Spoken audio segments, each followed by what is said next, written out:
وقل رب ارحمهما كما ربياني صغيرا.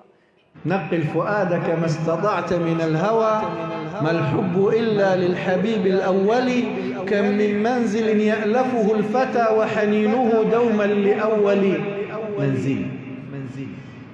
جبر الخاطر جاي منين الكلام ده؟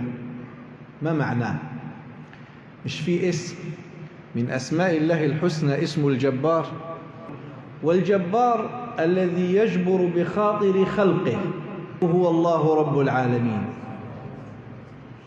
وانت حالك منكسر وقلبك منفضر وتعبان ومتألم ومكسور والخلق ظلمينك والدنيا من حواليك مظلمة، وتريد أحدا يجبر خاطرك. أتدري من هو؟ إنه الجبار.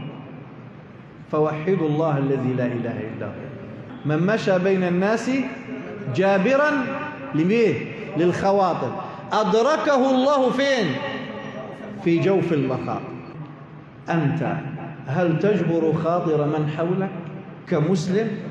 هل تجبر خاطر إنسان طلب منك أمرا معينا أو حاجة تقضيها له؟ اذهب إلى الحبيب صلى الله عليه وسلم واسأله: يا رسول الله، من خير الناس؟ يقول: سيدي وتاج رأسي وحبيبي ومولاي محمد صلى الله عليه وسلم: خير الناس أنفعهم للناس. خير الناس أنفعهم لمين؟ من نفس عن مسلم كربة من كرب الدنيا. فين جبر الخاطر؟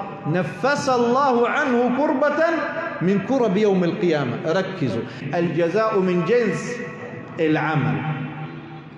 من نفس عن مسلم كربة من كرب الدنيا، ايه الجزاء؟ في كربة من كرب الآخرة ربنا سبحانه وتعالى حينجي منها وحينفسها. الكلمة الطيبة ايه؟ صدقة. وتبسمك في وجه أخيك صدقة. كل هذا من جبر ايه؟ من جبر الخاطر الذي علمنا إياه حبيبنا ونبينا صلى الله عليه وسلم. من أين تعلم هذا رسول الله؟ تعلمه من الله الذي جبر بخاطره. سيدنا النبي كان ينظر إلى السماء ولا يتكلم. نفسه في ايه؟ نفسه يصلي ناحية البيت الحرام، ناحية الكعبة، ناحية القبلة التي نصلي إليها ليلا ونهارا، فيجبر الله خاطره قائلا له: قد نرى تقلب وجهك في السماء فلنولينك قبلة ترضاها. من غير ما تتكلم. والله لو قلبك تحدث مع الله لجبر الله خاطرك على الفور.